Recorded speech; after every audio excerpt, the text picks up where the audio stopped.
Confidence. All right. Hello, everybody. I am HP Holo / Edie Skye, and this is Authors Just Talk About. This particular episode is inspired by the fact that whenever I go to conventions to hang out around my author pals, I am routinely the dumbest person in the room because I hang out with so many cool, smart people.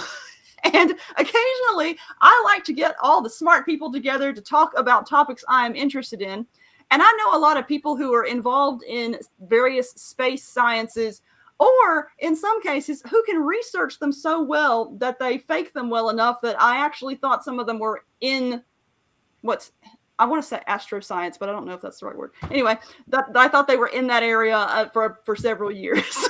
So until I learned otherwise. So today we are here to talk about space science. Now I'm going to have everyone go down the line, introduce who you are, just author bio and what you've written.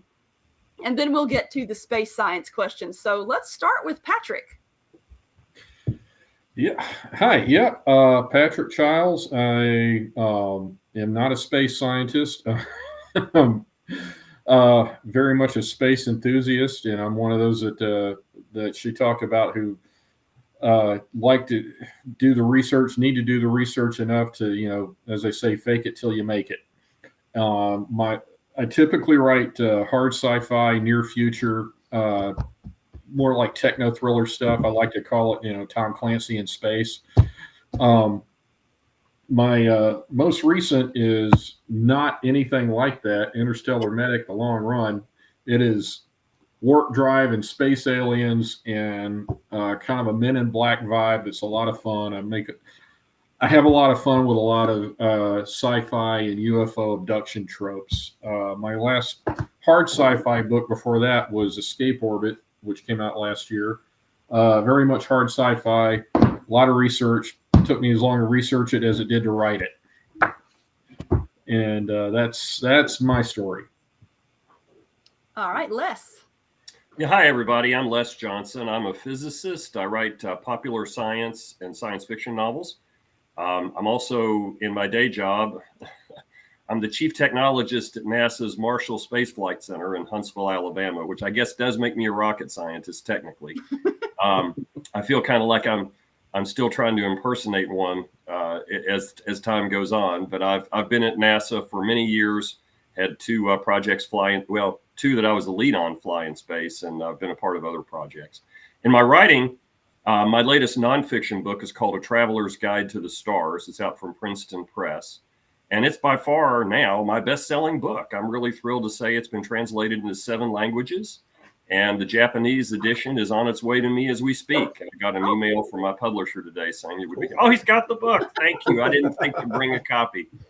You're the guy who bought it. It's a great book. Well, thank you. It's written for the layperson, the non-expert, I should say, not necessarily layperson. I also write science fiction, and my next novel is coming out from Baen in November in hardcover. My co-author, Travis Taylor, and I are writing a 3-book series called the Orion's Arm series. The first book was Saving Proxima, and the book that will be out in November is book 2, and it's called Crisis at Proxima. So I hope you all enjoy it. All right, Jan? Okay, hello everyone, and good morning, as it's 2 a.m. for me here in Prague. My name is Jan Kotouc, and I'm a writer of military science fiction space operas, usually far future, and because I don't want to see the time when I know I've been wrong in my predictions, so I'm doing like 700 plus years in the future, so I know I'll be safely dead by then. And I also write alternative history, which in Czech language is my most successful series, which is called The Czech Lands. And some of my books have been translated into English, which is the Central Imperium series. The first book in the old edition looks like this. I haven't got the newest edition, but the picture is... Oh, no. He dropped out from us again. Well, we keep losing him. We were losing him in the chat earlier. I'll add him back whenever he reconnects. The alternate history must have grabbed him for a Yeah. reality. The timeline needed correcting. There he is. I'm just going to keep re-adding you as long as you want to come back. So. Yeah, so sorry about that. So what have I missed? What was the last thing? Oh, you were just finishing up your description, your bio and books. Yeah, so as I said, my books is like Empires Rising and Falling, Far Future, stuff going boom in space, and there are bunnies because I figure out what kind of pet should the main hero has on a spaceship, and the answer was, well, bunnies, and I used to be a bunny owner as well, so yeah, bunnies. And right now, one of my works in progress is that I work with David Weber and Tom Pope on the Honor Harrington novel, not the main line, but story in the Honor Harrington universe. And Michael. Okay, well, I started out as a space scientist, but life had other ideas. Got my bachelor's degree in astrophysics. Then I joined the Air Force. Did 20 years as an Air Force Space Operations Officer. Along the way, got a master's degree in space studies, but never once touched the science. They had me doing plenty of other things. So when I retired, I went back to work as a civilian now for the Space Force, and still doing space operations stuff. No space science, but I could talk a good game. I write military science fiction and fantasy. My first book, Silent Violence, is about Marines in space, like actual Marines who do spaceship boarding actions and things like that. Then I ventured into ventured into the Four Horsemen universe, Thicker Than Water. And for my next book, I'm trying out the lit RPG realm, writing for Three Ravens in the Car Wars universe, as well as planning the follow-on to Thicker Than Water. Oh, you're done. Okay. Sorry. I lose track of when people are finished speaking. Anyway, so now thank you for introducing yourselves, everybody. And thank you, Jan, for staying up for crazy hours. And thank you, Les, for coming even though you're sick. This panel yeah, has taken if you some see me dedication. drinking my hot tea, it's to soothe my everything. All right. Well, we are going to go into my questions now. And of course, viewers, if you have any questions for our various space scientists and or space affiliates, feel free to put them in the chat and I will ask them. My first question, though, is incredibly stupid and actually the question that I created this panel for. So bear with me for a second. So several years ago, I want to say it was around 2020, Coca-Cola released a flavor of Coke called Starlight Coke that they advertised as space flavored. And I want to know, first off, did you try it? And was the flavor accurate? Like, what does space taste like? Or what is it supposed to taste like? Is there any way of knowing?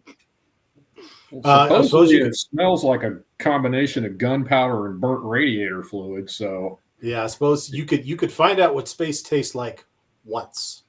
And then that's and then you're done. dead. Yeah. You might be able to record a quick message as to what it tastes like, but yeah. Probably. No. On the other hand, if you want to know what it tastes like to live in space, it's basically a locker room. Mm-hmm. That's what the astronauts have described the ISS as being like.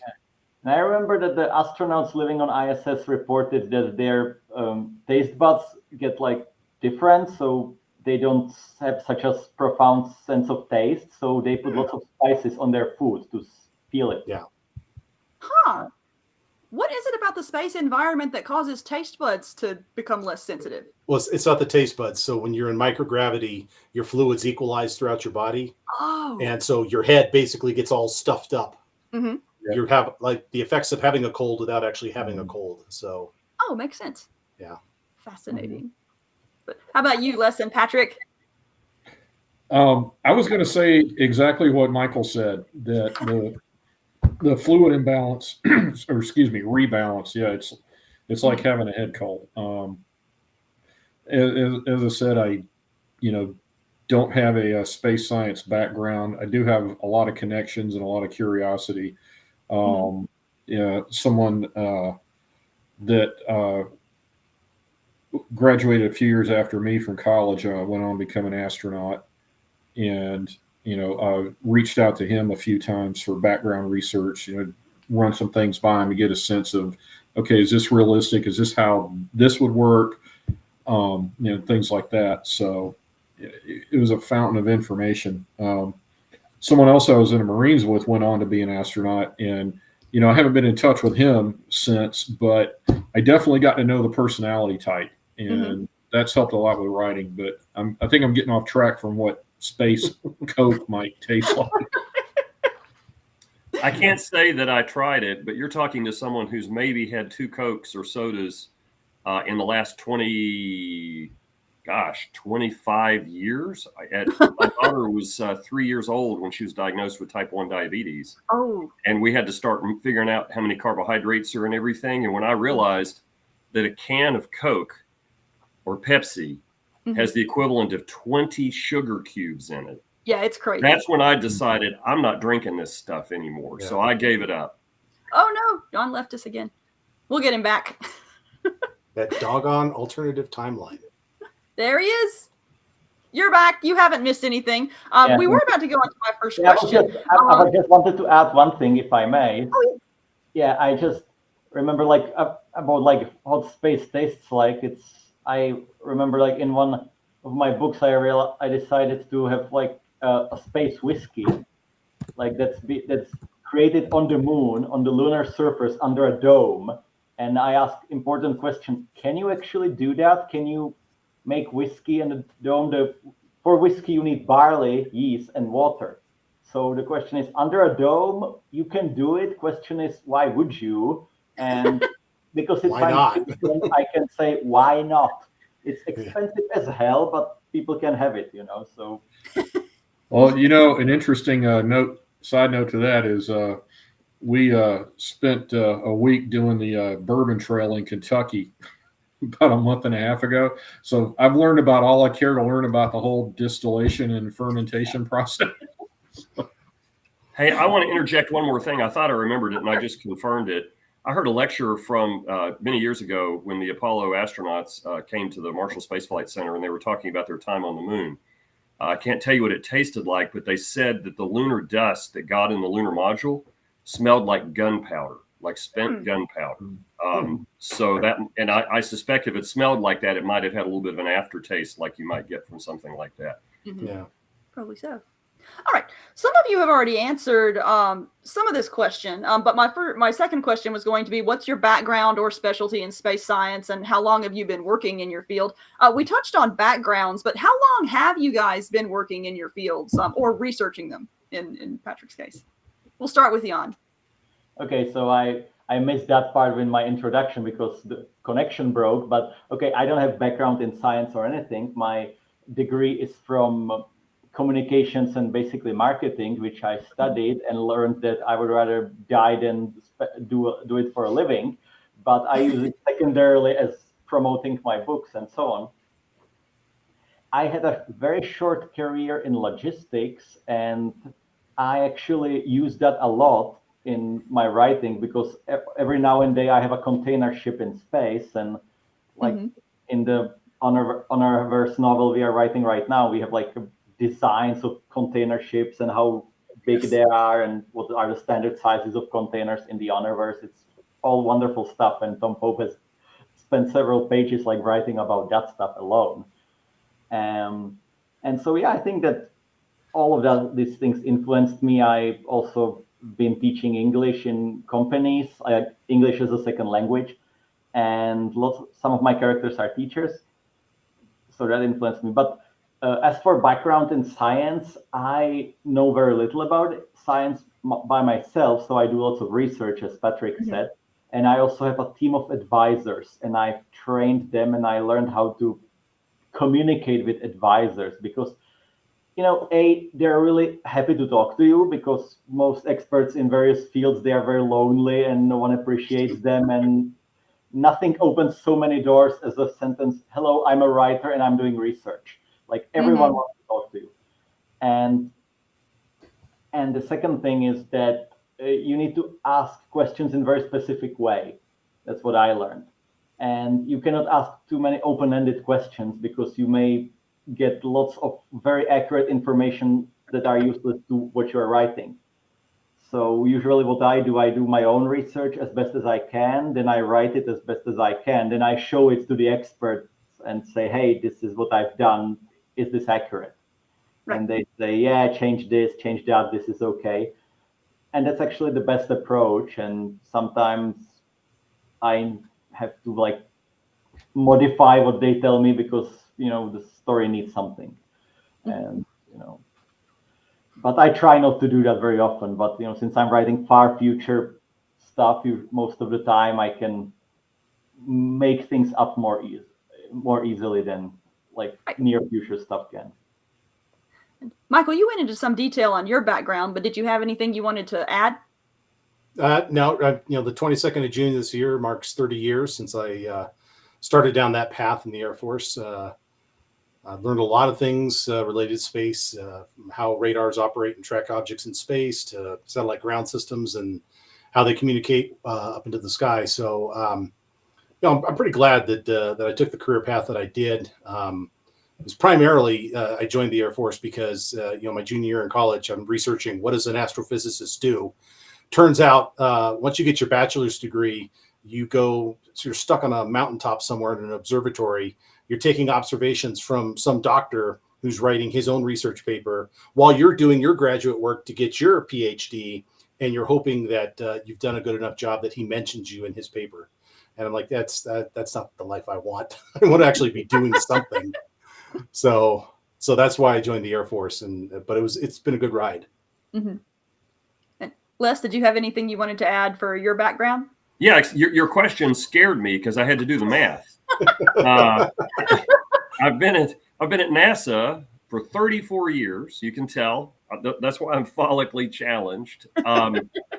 But then if you count the 3 years prior to that I worked for a defense contractor on Ronald Reagan's Strategic Defense Initiative, working on space-based lasers and particle beams, then it gets 37 years. But my graduate research was related to a problem they had on the shuttle. So I guess you have to count that.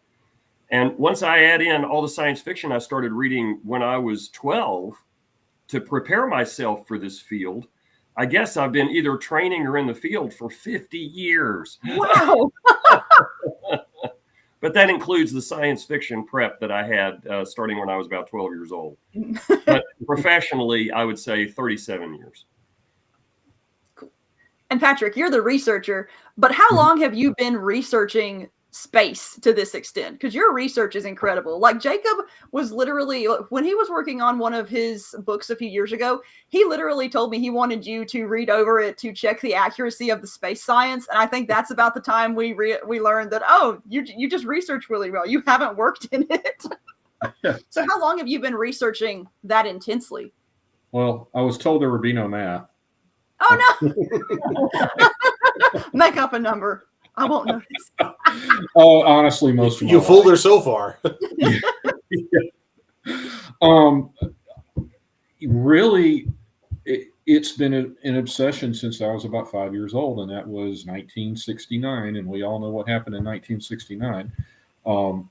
Unless you want me to rattle off, what Led Zeppelin 1 or. I can go down that road too, real easy. No, I've always been really obsessed with airplanes and rocketry and space travel. So naturally, I majored in English in college. Go figure. But no, I vividly remember it. My grandfather followed this stuff really closely, and he had a couple of books that when I was a little kid, I just kept pouring through them. I couldn't tear myself away from them because the stuff looked so cool. And then I remember seeing a Gemini launch on TV. I would have been like 3 years old then, even if that, maybe it was a rerun. But no, I knew what they were doing with the Apollo program, and I followed it as closely as a 5-year-old could, and never really let go of me. So I was a big science fiction fan. I was into astronomy, still am, into model rocketry, still am. And so a lot of the research that I do for books is just stuff that I do naturally out of interest. And, it started with wanting to know, the history of the space program and, fundamentals of astronomy. Then as I got older and got better at math, digging into the technicalities behind all of it. I really wanted to understand how all this stuff worked. And when I decided to start writing stories about it, I had to understand how all this stuff worked. Right. Because typically my head is not really into far future sci-fi. I always tell people it's more like The Martian than Star Trek. But if that's the kind of stuff I'm going to write, I better get it correct, because I always say my number one goal is to not get laughed out of the room by the people who really know what they're talking about. Right. People like Les and Michael. So yeah, a lot of it is just comes out of natural interest. It's not really work to me, but when I sit down to write a new story, I really have to understand the technology that propels it. Because again, I write it kind of from a techno thriller frame of mind. And then the other thing I always say is not just understanding the technology, but trying to understand the ways it can go wrong, because that's the thing that'll make the story interesting. So. And that's actually a really good lead in to two questions we have from Glenn in the chat. So the first one is, I'm going to put it up on the comments here on the screen. Do you write science to be understandable, or do you write science as you know it and just hope the readers get it? How do you balance how much detail you put in with simplicity so that people can understand it easily? And let's start with Jan. Okay, well, with me, I don't understand it that much myself. So whatever the experts tell me, they tell me in a language that I understand. So I try to then say the same way. And what I try to avoid in the story is having a stupid character that someone needs to explain it to. Sometimes it happens because sometimes there are stupid people that are important for the story. You need them. Sometimes you need them. You need them, yeah, sometimes. But I try to avoid it. As you know perfectly well, Bob, This is how our FTL drive works. I try to avoid that, but usually, the people who explain the science to me, they need to use small words, so I use small words as well. Michael? So I spent a lot of my military career working as a staff officer. And a big part of a staff officer's job is prepping his boss for, whatever meeting is coming up. So you have to be able to distill highly complex or highly technical subjects into something that basically fits on one piece of paper. And your boss is probably only going to have like 20, 30 minutes to read that and learn enough of it that they can talk about it. So I grew up, learning to write very, not simplistically, but basically, right? Trying to take something down to its most fundamental facts, what's important to get across. There's plenty of sci-fi authors out there who they are good at the prose, right? And they can write, and they can take a simple sentence and expand it into a whole paragraph. But for me, that's not what I've learned. So I always try and write science to be understandable. If it's not necessary to talk about a particular aspect of it, then I'll leave it out of the writing, or maybe I'll put it somewhere else where it doesn't interrupt the flow of the story. Les, how about you? Well, I tell you, sometimes you have to put an info dump in, but I try to avoid it. If I'm writing well, the science fits kind of seamlessly with the plot, and the story is revolving around the characters interacting with that science or enabled by that science. But sometimes it's inevitable that you have to get into a little bit more detail. And Bayan, in my novel Mission to Metheny, actually let me put a little 5-page appendix that was the science behind the fiction. So in the story, I had the interstellar drive, and at first glance, you would think, hey, that violates physics, doesn't it, Les? Well, no, it doesn't. There's something in quantum physics that might let you do this, and I have it in the back of the book, right? I didn't say that in the prose, but anybody who looked at the table of contents would have seen, kind of the science behind the fiction. Now, I have had to put data dumps in, and when I do that, I want to make it, to answer your Glenn's question, I want to write it so people understand it, not so that I hope they get it, because I can't assume that that I'm explaining it necessarily at the level that I hope people can go look it up. And if they do, they're not reading the book, they're referencing something, right? Mhm. So I don't want to make it so that the science interrupts the flow of the story. Patrick, you kind of already answered this one, but again, did you have anything you wanted to add? You know, I approach it kind of the same way Michael does. Actually got my start with writing and not preparing staff officer briefings or anything like that. But my day job's in the aviation industry, and that's been my career for the last 30 years. And I've been in progressively more technical jobs. And at one point, I like to say I Forrest Gumped my way into an engineering job. and that was kind of the springboard to writing the kind of stuff I wanted to do, because I finally had a foundation for it that I could build on. But I was writing for an industry magazine, and I was writing on some technical and or complicated subjects, because to no one, maybe to anyone's surprise, not everybody in the aviation business is an expert on everything. And there are a lot of concepts that are misunderstood by people who you think would understand them.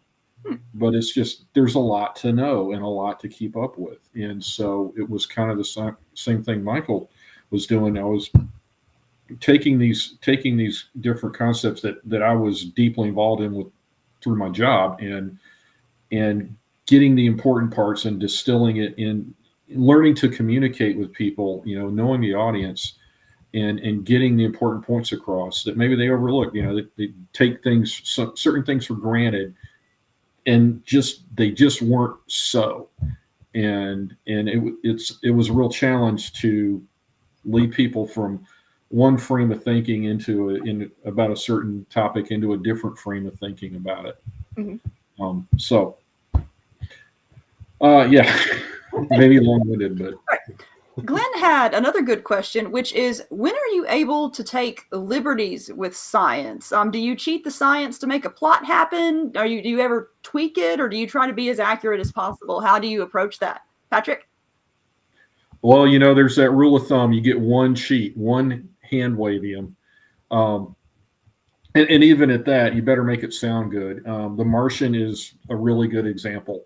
The inciting incident that sets off the whole chain of events is the big sandstorm, and the reality is a 200 mile per hour wind, on a planet where the atmospheric pressure is a small fraction of what it is here, just doesn't have a lot of effect. There's just not that much air moving. So, and Andy Weir confesses, yeah, he knew that, but he needed it to make the story work. He needed something, and that was the something.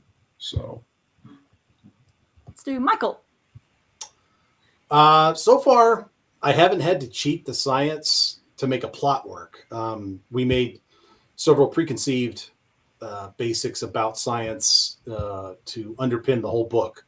Like, for example, in both of these books, you've got highly advanced battery technology that has 100 times the storage that we have today, and you have lasers that are weapons grade that are small enough for a person to carry. So I haven't had to cheat the science to make the plot work, but I have taken advantage of the fact that science and engineering are very complex and they break, and that can move the plot forward. So sometimes, well, not yet, but I could see cheating to break something to make move the plot ahead, right? Because you need to put your hero in a situation where they have to face insurmountable odds in order to move the story along. But yeah, so that's where I think I would look at cheating science, if you will.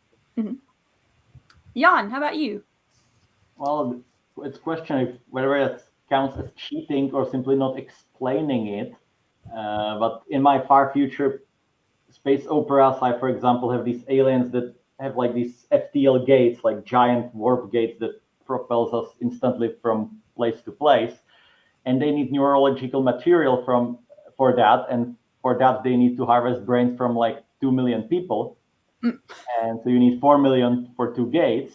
And I don't explain that, and the aliens are not that keen to explaining that to humans. They just need the brains, and of course, so I use that to explore the moral dilemma. Like, can we create our interstellar travel by basically murdering 4 million people for each bridge? And that's what I do. And this, as David Drake used to say, I'm a concept kind of guy. I leave engineering to the people living in that world. Les? No, I don't cheat the science, but I will cheat the engineering. Because, as long as it's physically possible, I'm going to assume somebody someday, some bright people or team of people are going to figure it out. Mm-hmm. And so as long as, what is it, Scotty, I cannot change the laws of physics, Captain, right? Well, as a writer, I can't change the laws of physics, but boy, I can make up the engineering. And some of the people who've worked with me at NASA when I'm leading a project are probably wondering, yeah, you do that at work too. You expect us to just create things, and most of the time they do. So I've been very fortunate. All right. My next question is, okay, so we live in a really interesting era for space technology. Like, it fascinates me that every now and then SpaceX can do a launch, and it's so common that I can be like, oh, there's another space launch happening, and just kind of, it's just a common thing. My question is, either in your field or just in general, things you're fascinated by, what's been the wildest or most exciting development in space technology for you we could say over the course of your career or within the past decade or so? Anyone want to go first? Well, I mean, I can jump right in because I am very passionate that I believe that when the first self-sustaining lunar settlement is writing their history of how they came to cut their dependency upon Earth, the first technology they're going to cite that allowed it to happen was the invention of rockets.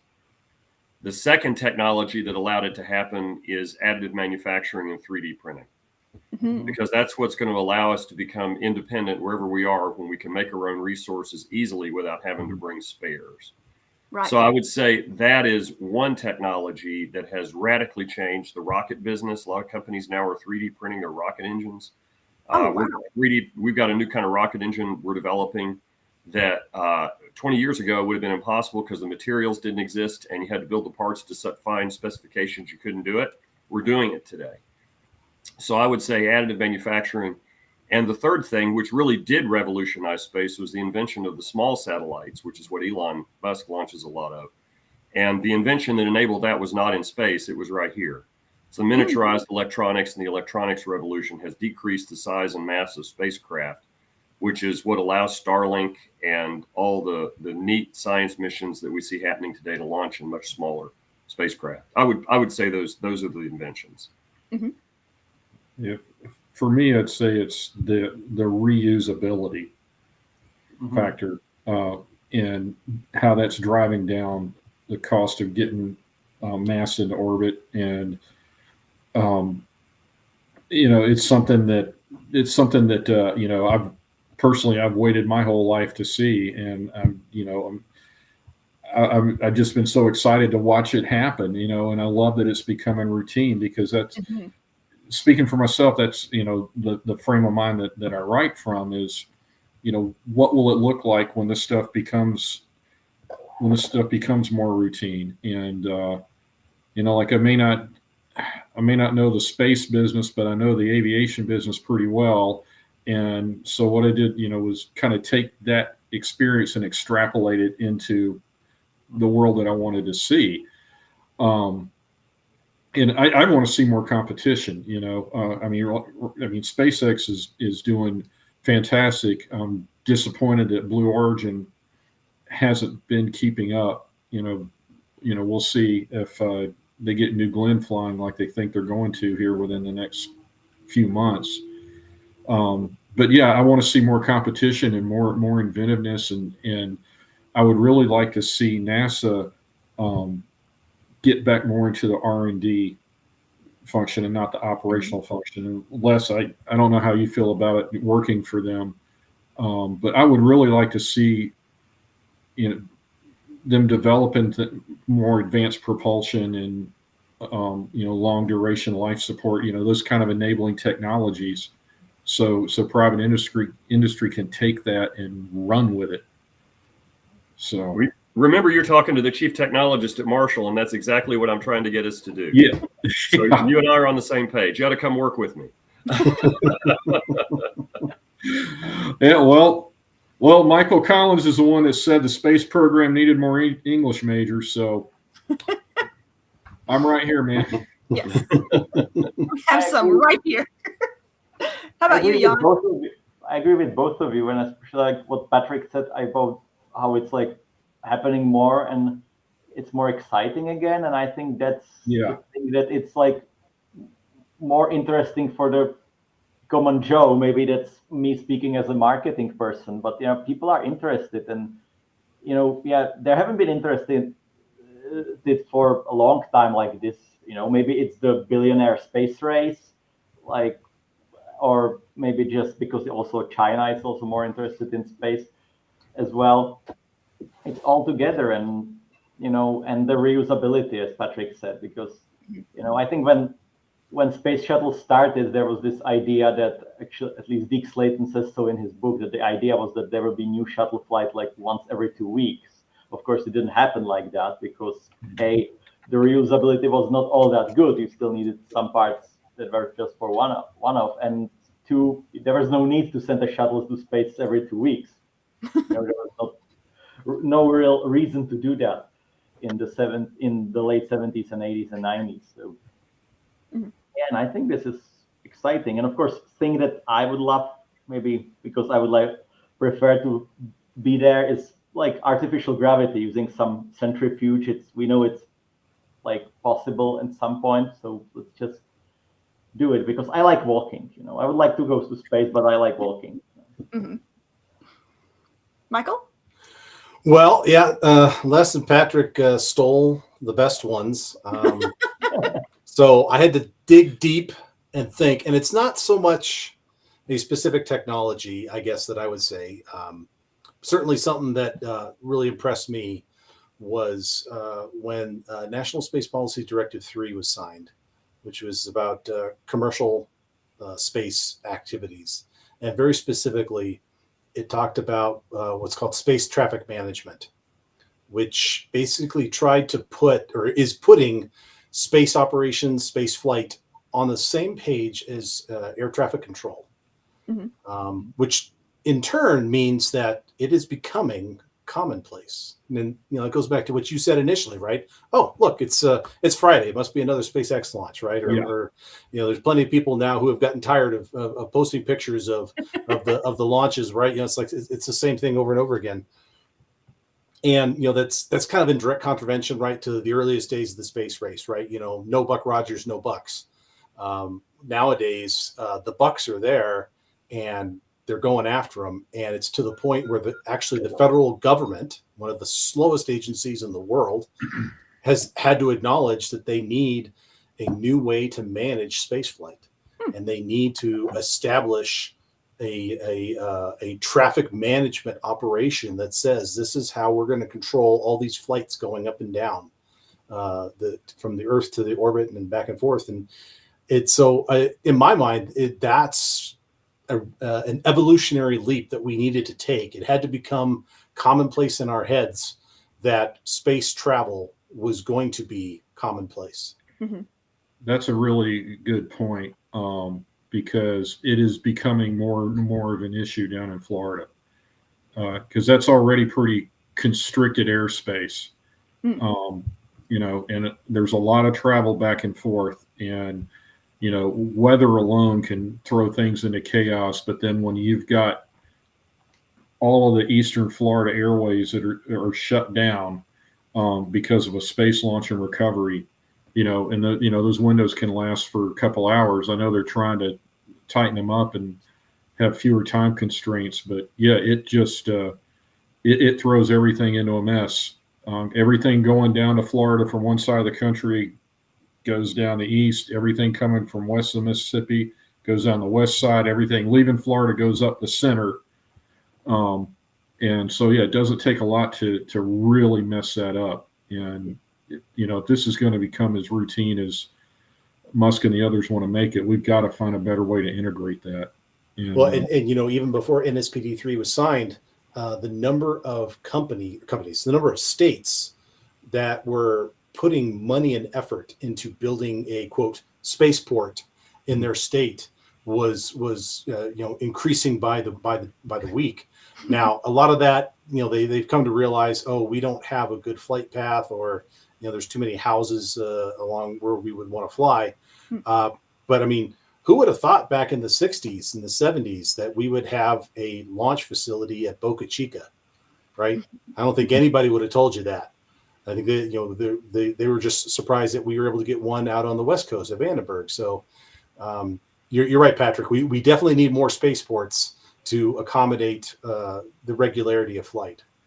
It is a good problem to have. That's where I'm going to have to interrupt, though, because I think the people who knew we were going to have them in places like Boca Chica and Arizona were the science fiction readers, right?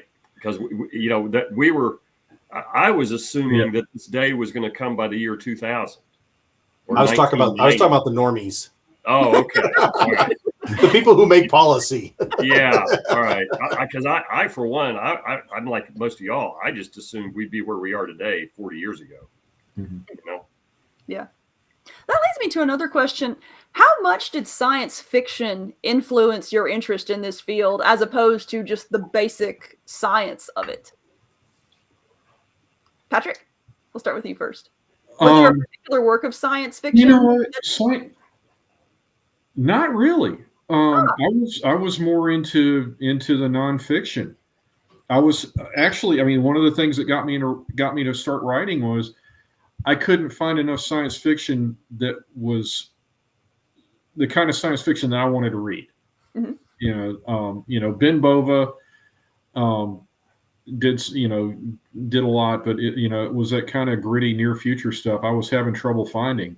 And so I decided I'm just going to do it myself. If nobody else is telling the stories I want to read, somebody's got to do it. How about you, Jan? Well, as I said, I'm not really in any science field, but I always liked science fiction since childhood, since as far as I can remember. Of course, I remember watching the first Star Wars movie for the first time, and you see the Star Destroyer at the beginning, and that's it. I actually, given my age, I actually watched Spaceballs first, then I watched Star Wars. Spaceballs is superior. Some would say you had the better priorities. yeah, well, probably. And it was available. It was in stock in the video rental store near my house. So yeah. But, they're making a sequel, right? Are they really? Yeah, no kidding. The Schwartz Awakens. Talking about that for 2 decades, I think now. And Mel Brooks is like 90 something or something. Yeah, maybe his last movie. Yeah, well, of course, Clint Eastwood just finished his last movie and he's 94, and Francis Ford Coppola is something like that, and he's done his last movie. But anyway, what was the question again? Oh yes, the field, choosing the field. Well, I think I've been more interested in writing and telling stories. That's maybe why I studied communication, and of course, communication is also an interesting field. And of course, in science fiction, there is always question of communication, whether we have Ansibles and FTL communication, or we just need to send a dispatch boat or something like that. And I think I even used my little experience in logistics, not only building fictional spaceships holding containers, but just how it looks like. I remember one early Star Trek episode, either TNG or Deep Space Nine, and we see people loading a cargo ship, and we see 2 dudes carrying a box somewhere. And then if you look at big port cities like Rotterdam and see all the bus going there, I want to see that in science fiction environment. I don't want to see 2 aliens holding a box. I want to see tens of thousands of containers being hauled within minutes by giant cranes, which is what happens in modern ports now. So it would happen on a giant space station at some point in the future. Mhm. You know? And so that's what I try to do in the books as well. Michael? So my biggest reading when I was younger was military history. Still a huge military history buff, but that's where I started reading. As a matter of fact, my teachers were worried because I was 8 years old. I'm reading stuff that you find in a high school library. But then I found an interesting book, series of books, Tom Swift, which, if you're not familiar with that, he is the kid scientist, the genius type, right? And he and his dad go on all kinds of adventures, and they've got their friends and everything. And so that was kind of cool. Yeah. But that was really, a lot of hand waving, right? There was some basics of science in there, but it was more about the adventures than about the science. Right. And then when I was, let's see here, this is 11 years old, at a bookstore in Germany. My dad was stationed overseas. I found Starship Troopers. Ah. This is the very same book that I found all those years ago. As you can see, it's had better days. But this was my gateway into true science fiction.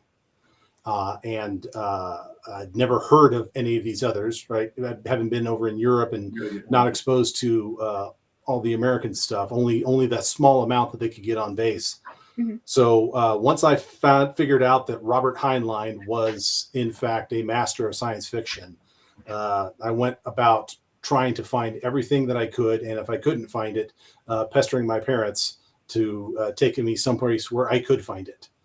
So that has been my biggest influence, not just because of the science, but because of how he wrote it, right? Mm-hmm. And the questions of why we fight and why we expand throughout the universe, why we have this soul of discovery within us. Les, how about you? Well, I mentioned I was 12, and if I'd had forewarning, I would have the actual paperback that I read when I was 12. Perry Rhodan series, which was a kind of a pulpish science fiction series translated from German into English back in the day. And I read Perry Rhodan number 33, Realm of the Triplanets, and I was hooked, right? And then my sister found copies of the James Blish novelizations of Star Trek episodes, which I read before I actually watched Star Trek, because they were not in rerun in my little town with the 3 TV channels we had at the time. So I was all familiar with Captain Kirk and Mr. Spock and how the plot went before I actually saw some of those shows. But no, science fiction framed everything. I was 7 when Neil Armstrong walked on the moon, and that got me interested. And then, man, when I read those science fiction books, I wanted to build the Enterprise.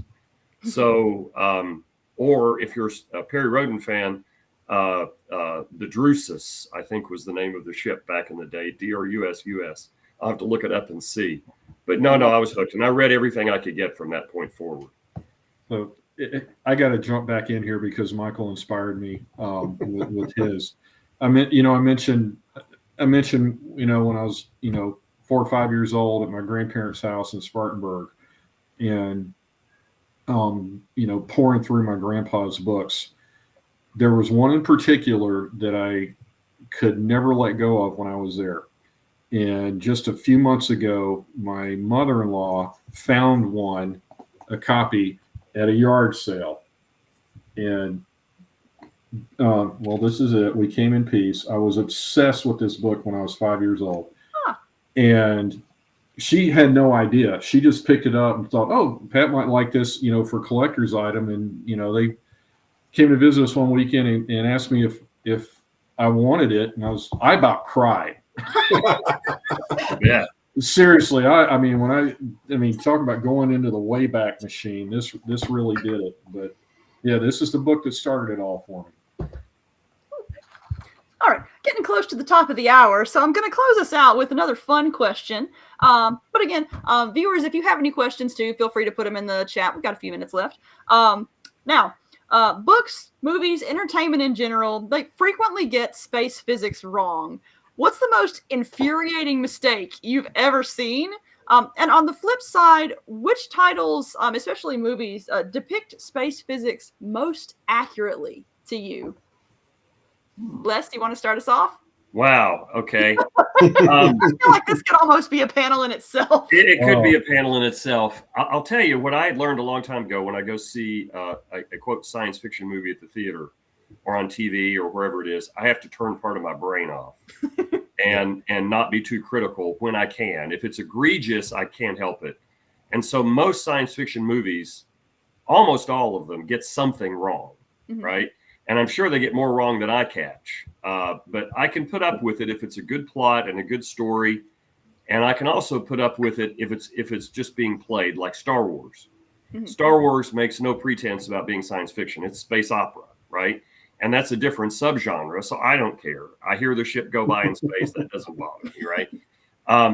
But if they're really trying to treat it seriously, and they make claims that it's science fiction at its best, and all these other things, and they get it really bad, then I get really upset. And I would think the winner of the last 20 years for that is Gravity. And what Gravity got wrong about orbital mechanics and where the Hubble is and the space station and how things move in space and all this other stuff, I just, at the end of the movie, I could barely remember the plot because there was so much wrong with it. And they tried to take it seriously, or they wanted you to think they were. Yeah. And it was just bad. Okay. But just quickly interject, if I can now just quickly interject, I remember the best plot synopsis of Gravity is that George Clooney would rather die than spend 1 hour with a woman his own age.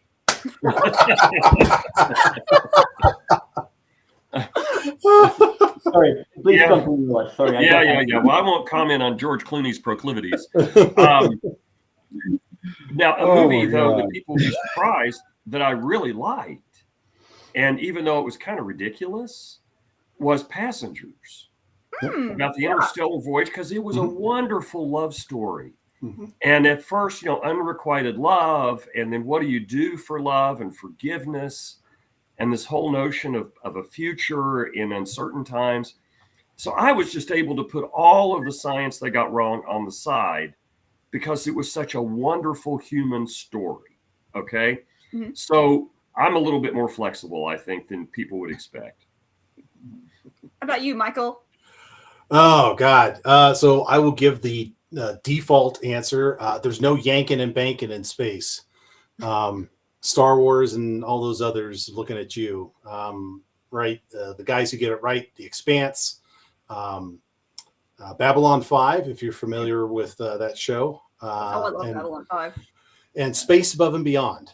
At least they got the physics of it right. I remember that show. The pilots as infantrymen was really killing me, but okay. Yeah, and fine. no chain of command whatsoever. Yeah, exactly. Well, now hang on. They were Space Marines, right?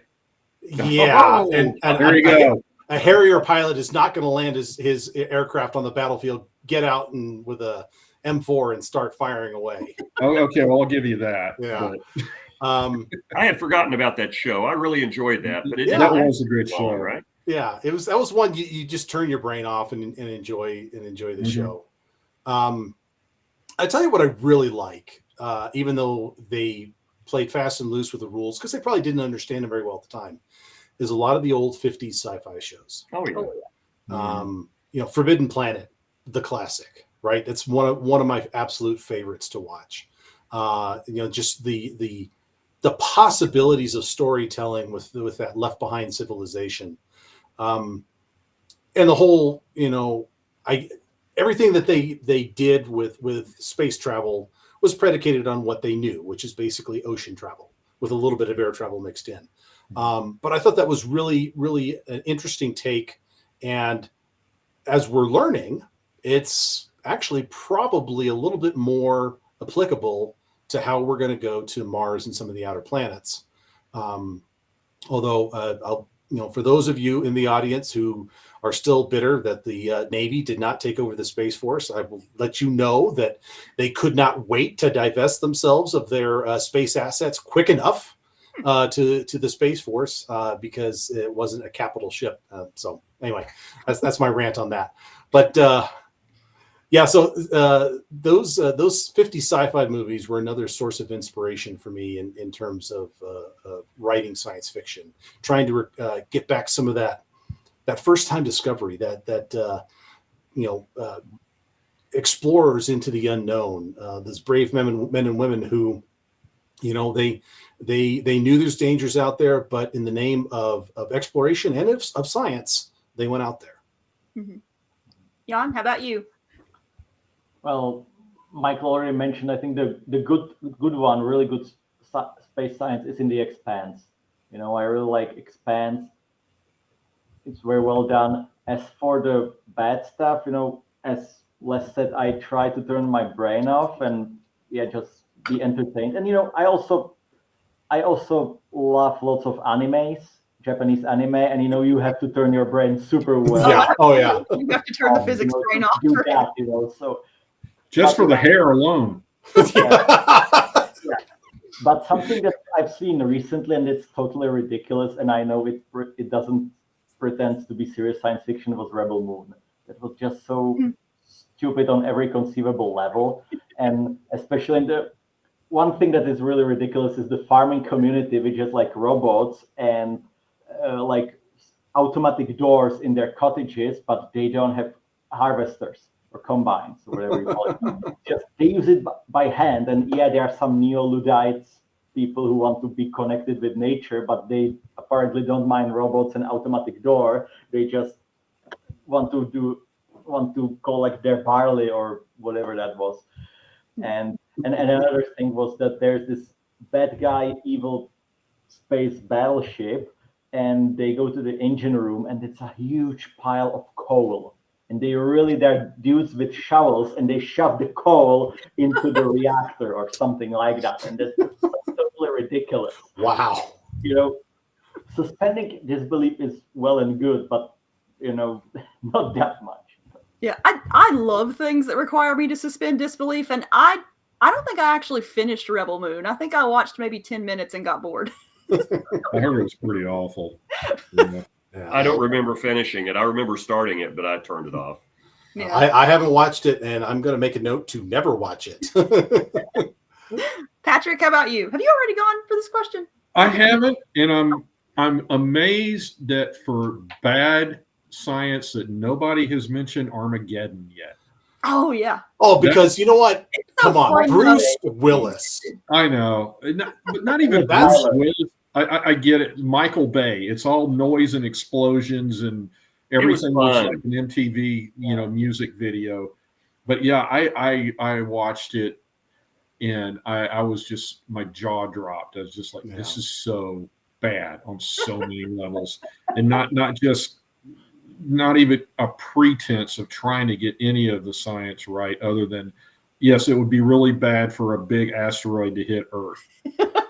Now, on the other hand, its counterpart show, Deep Impact. That was good. Yeah, that was really good. That that did get a lot right, didn't it? It did. Right, and I mean, and to me, that one of the most classic lines that a hero can say came from Deep Impact is, "Well, at least we'll all have high schools named after us."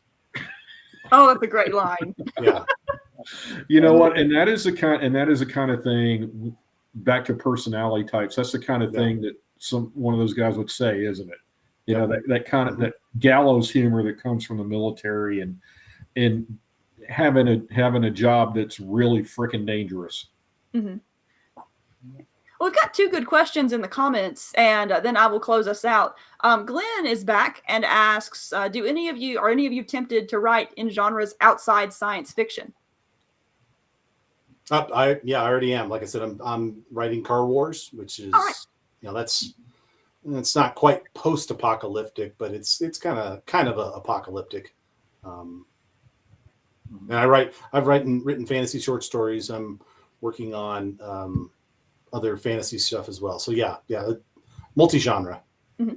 Jan, are you primarily science fiction, or have you written? As I mentioned, my best-selling series in Czech language is Alternative History, which is like yes, that's right. The Czech lands. It's alternative 1940s, so Czech-Slovak kingdom fighting it off with the Tsarist Russia on the high seas. So it's like Battle of Midway, slightly altered, and and right now I'm writing a prequel with a co-writer with that, which is 1848. So we have suddenly muskets and horses and square formations and stuff like that.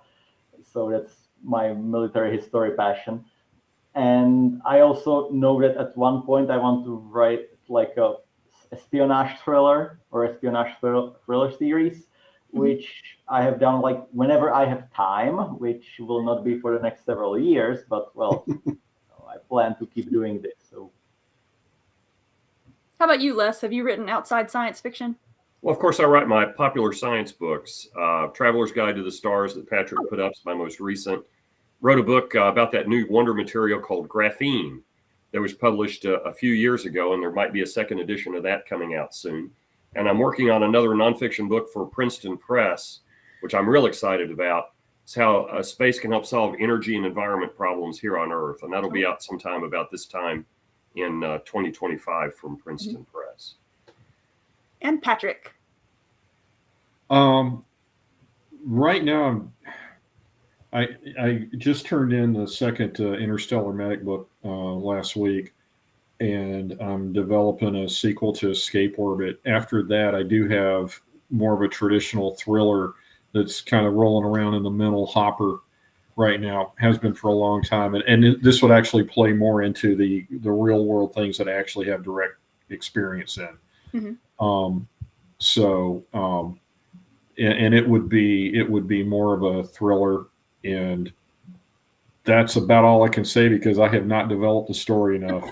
I know the inciting incident. It's really cool, and I really want to write it, but where it goes from there, I've still got a lot of work to do on it. All right. Michael Loudermilk actually has a really good question to close us out with, and I'm going to show it here. He says, I remember John Clynn's 1962 orbit being played live on a radio report on the school announcement system. I never would have guessed we would fly a helicopter on Mars. What do you think will be the next big thing? Who wants to take that one? Colony on Mars. Mm-hmm. Elon Musk said he's going to do it, and I do not doubt that man will try his darndest to get that going. So yeah, I think he's crazy, but he's this. He's a good crazy. He's our crazy. Really, once Starship gets, and assuming that it all works, which oh my gosh, it just seems like such a big leap, but. Once Starship is operational and we're sending something, with the capacity of almost a 747 into orbit, and it's reusable and it drives down the cost for getting stuff. I mean, it's going to break so many paradigms of what people are, used to thinking they're limited by, and Les could speak to this a lot better, than I could, but it's going to throw a lot of things that used to be limitations out the window. And that's, I think, where you're really going to see space development take off. I would add probably also when we assemble a huge spaceship directly in space, maybe from parts, which means what I was thinking. Stuff between Earth and Mars, and we don't need to worry about escape velocity because we will have smaller ships detached from the big one. And to enable that, actually, I'm going to change my answer. To enable that, I think the next big thing we really need is asteroid mining. Whether we go there and send the materials back, or we fly an asteroid into lunar orbit and mine it in lunar orbit, that's going to kickstart our interplanetary transportation network. We have some comments for Patrick in particular in the chat. We got Christopher Froeby, who says, excited about the second Interstellar Medic. My 3 girls and I loved the first one. So wanted to make sure you spotted that. I'm glad you guys enjoyed it. Well, we are a little past the top of the hour, so I'm going to close us out now. Everyone, if you will, go down the line. Tell us where we can find your books and what your latest thing is or what's coming out soon. And let's see, who wants to go first? Let's do Michael first. Okay, so all my books are available on Amazon. Michael Morton. You've got Silent Violence as the first one, and Thicker Than Water is the second one. A bunch of short stories with various publishers. Three Ravens, Cannon, Raconteur. And then my Car Wars book, I'm shooting for this fall to have that out. And that'll be the first of a trilogy. And then I will, I'm in the planning stages for the second and third book for following Thicker Than Water in the Four Horsemen universe. Jan? Okay, so you can find my stuff in English on Amazon. Just type my name. I have the Central Imperium series there, which is 4 books. It's finished, as in like you don't finish the 4th book and wonder, oh, what's going to happen next? It's not finished. So that's done. I have like now book 5 with short stories translated into English, which will be like tentative book 5, like stories in between. And one thing that's being translated right now by my wonderful translator, Isabel Stainsby, is my standalone near future or contemporary science fiction novel, Sternat Effect, which is like Independence Day in the Czech Republic, basically. And that's going to come. That hopefully we will publish it next year. We will see. And another English project is my current work in progress with David Weber and Tom Pope in the Honor Harrington universe, as I mentioned. Otherwise, I'm on social media. I'm on Facebook. If you type my name, you will find me. I'm also on Instagram. I'm not on Twitter or X because I've never had a thought that I would fit in 140 characters. So no, it's not for me. It's not for me. Patrick? Well, I'm pretty basic in my social media handles. It's just my name at Facebook, at Twitter/X. As far as books, I mentioned the second Interstellar Medic book, The Long Way Home, was submitted last week. That'll be out the spring, summer time frame next year. And then after I'm done with edits on that, I'm getting started on the Escape Orbit sequel, the 3rd book in the Eccentric Orbit series. That'll be called Terminal Orbit. And then after that, I mentioned, I've got this thriller rolling around in my head I'm trying to develop. So that's where I am. And Les. Well, yeah, I've got like I mentioned at the beginning, I've got the 2nd book of the Orion's Arm series with Travis Taylor that's coming out in November, Crisis at Proxima. I have a book next year. I'm really thrilled, and I think I've told you about this, Patrick, given that you mentioned Ben Bova. When Ben died during COVID, I was contacted by the estate and the publicist asked if I'd like to finish his series, his Grand Tour series. So it'll be my first book from Tor Books next year, which will be completing Ben's last novel. So I'm hoping I don't make all of his fans mad. So Patrick, I hope I channeled him well enough. I've known him. I wrote a book with him previously, and I hope I'll do honor to that. You can find me on my website, lesjohnsonauthor.com. If you go to just Les Johnson, you're going to get a guy who's expert in fly fishing. That is not me. He's also a writer and has a lot more followers than I do, I think. My books are all available on Amazon, Barnes & Noble, the Apple Bookstore, just about anywhere you want to go. They're in hardcover, paperback, ebook, and audiobook. So they're pretty widely available. It's on Audible and things like that. Nice. Well, thank you everyone for joining me this evening. This has been a whole lot of fun. And thank you everyone who watched. We had a lot of good comments and questions and everything. For those who want to hear more authors talk about stuff, next Saturday at the same time at 8 p.m. Eastern, I will be chatting with a bunch of my author pals about Helldivers 2. So join us for that chaos. It's going to be a whole lot of fun. But until then, see you later. Bye.